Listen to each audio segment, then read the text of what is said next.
Hey guys, Joe here. Daniel called me today, told me he needed a gun cleaned for a client, and I'm thinking, hey, maybe it's something really awesome like a CZ or a 1911 or something really awesome.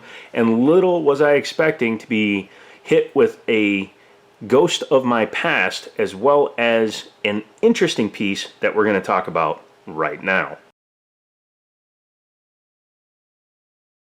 If you're new to the channel, thank you for checking it out. I hope you enjoy it. If you do, hit the subscribe button down there. I do tech, gun, and other videos. I'm going to get more into the other stuff as weather improves. But today we are talking about another firearm. Today it's a Jimenez JA9, and I'll explain a few things as we go through it. But before we get going, let me go ahead and safety check it.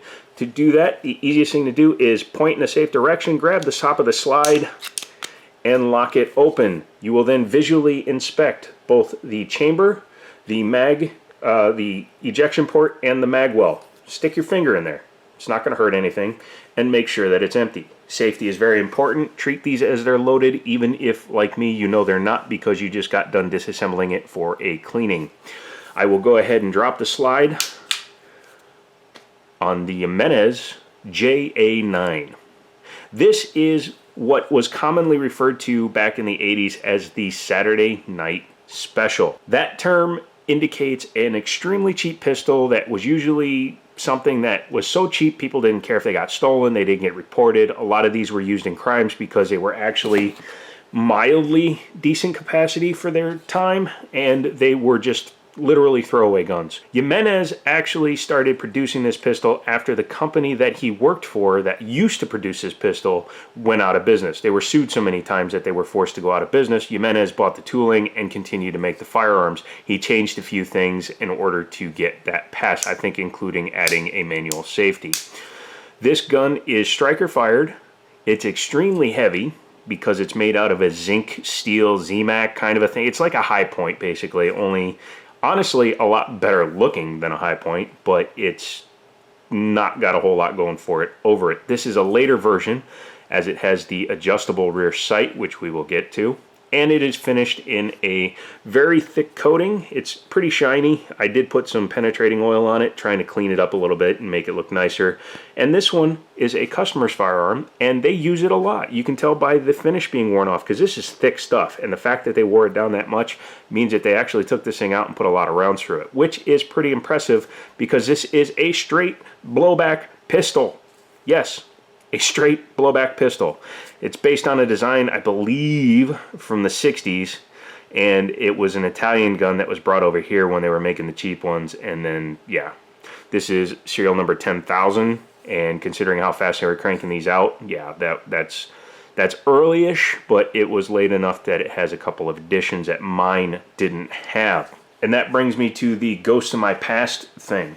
When I started shooting, I wanted to buy all these weird guns and try them out. So I had a Jimenez Arms JA9. I had one in silver with the black handles. I bought it for $100, took it, shot it, put 150 rounds through it, and I literally sold it the next day for $75 to a buddy who owns a shop. I waited 24 hours, obviously. It wasn't the right fit for me. It's not saying it's not the right fit for you, and it fired almost every time, so I'm not saying that it was in any way a horrendously bad firearm. I'm just saying it didn't work for me. We're going to go over some of the features of it, then we're going to disassemble it. We're going to see what makes it so easy to produce, so cheap to produce, and why I'm not going to say it's a recommended firearm, but it's something to check out if you really need something dirt cheap. Taking a look at it, it's got kind of a mix of all the different stuff from back in the day. It's got like a Browning high power cut here and here. It's got nice serrations in the back that are 1911 style. It's got like a Smith & Wesson mag well with similarly angled magazines, like this Smith & Wesson 39 and 59 series had that weird shape on their magazines. Squared off trigger with an undercut, kind of like Beretta stuff. And the Beretta reference will continue once we get to the inside. And then it has, like I said, an adjustable rear sight. However, these are not LPAs. These are not made by a major guy like Novak. These are pretty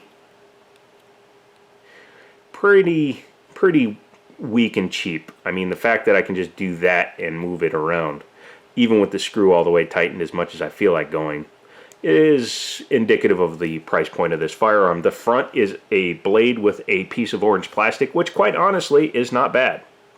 It's better than the Taurus PT92, which routinely loses its front sight insert. This is a bigger piece of orange, and it's not terrible to pick up the sight picture. As you can see from the cocking indicator, this is a striker fired pistol. It has both a cocking indicator, meaning that the striker is armed, as well as a loaded chamber indicator. I don't have any snap caps in 9mm, otherwise I would load one in there.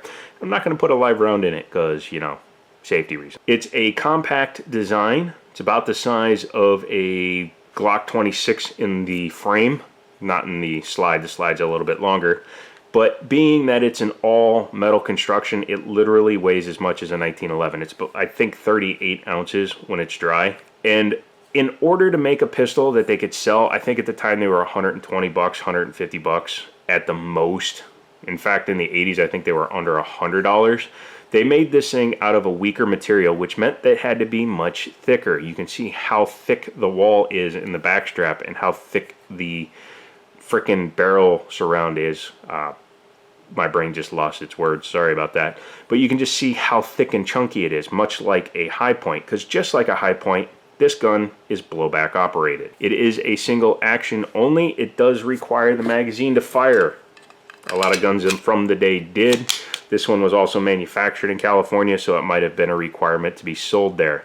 It's a pretty short pull to the take-up, and when you pull the trigger, it just kind of goes. It's a definite feel to it. In terms of the reset, I just pulled the slide back to recock the striker, but you basically have to release it all the way, and then you can go into the next shot. Don't recommend routinely dropping the striker on a striker fired gun, but in this case, it's not going to really hurt anything to do it twice. Let's go ahead and take the mag out again. We are going to take a look at this side. It has the aforementioned external safety. Works like a 1911. Up is safe, down is fire. And it's actually pretty definite and loud. Magazine release. It kind of reminds me of Glock because it's pretty flush fitting with the grip, and you just push it and it's drop free mags, which is nice. Now on the back of the firearm there's this little button here, and we will talk about that right now.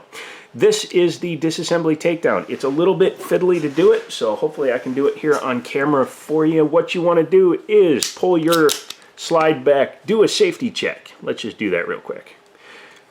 Yep, we're empty. Next thing you want to do is take your thumb, put it on the button, and just kind of, well, you got to release the slide, but you need to pull up on the slide while pulling the slide back. It's very fiddly, especially when the gun has just been oiled. You think that would make it easier, but I'm going to pull it off camera and do it and come right back. Whew, okay, took me a minute, sorry about that. It's very difficult to find the position, and I'll show you why in just a second. But as I said, this is a blowback pistol, very simple design, and let's go ahead and take the slide the rest of the way off. Be very careful. Last thing you want to do is shoot the slide across a room because it weighs like 900 pounds and could kill a small elk. Take a look at that, fixed barrel. A lot of lower priced firearms do that to save money. It's effective. It also aids in some accuracy, assuming the recoil spring is effective and the gun works the way it's supposed to.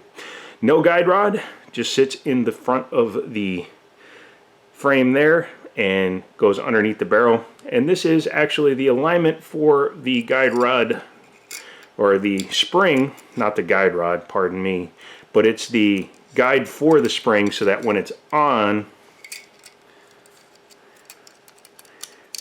it will actually let the spring ride back on the barrel. As I was saying, it acts kind of like a blow rearward or blow forward gun because of the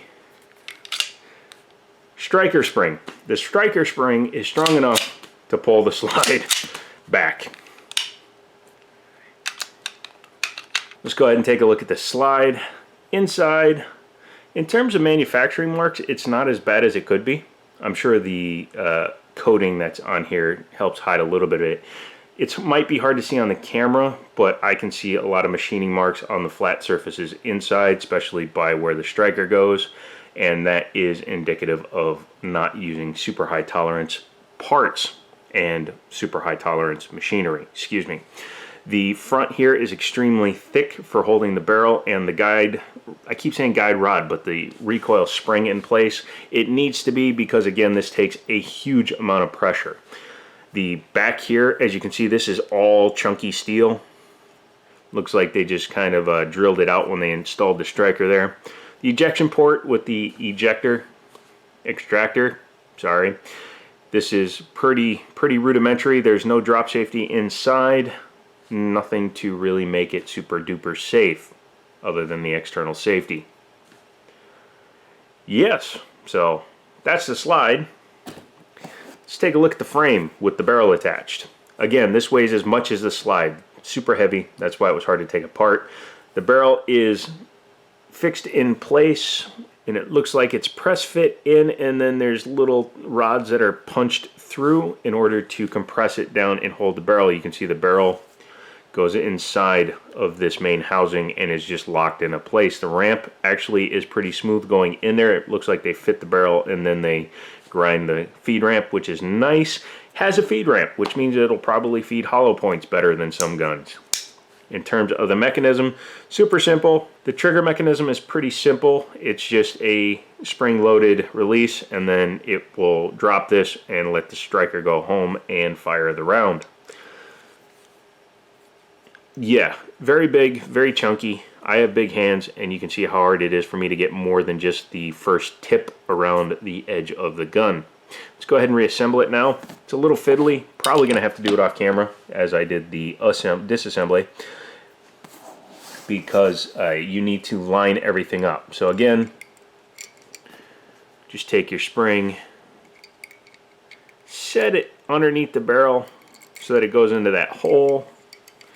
You're going to need to hold the guide rod, guide plunger, whatever you want to call that, when you're putting the gun together. So yes, I am going to do this off, but you need to put it in there just like any other gun. It's going to slide in, but you have to get it in a lot sooner because this is a much thicker piece of material. All right, once you get it started, you need to pull it all the way back while pushing the button in order to pinch your thumb and then drop the slide back into position. Very strong spring has to be to handle just a straight blowback pistol.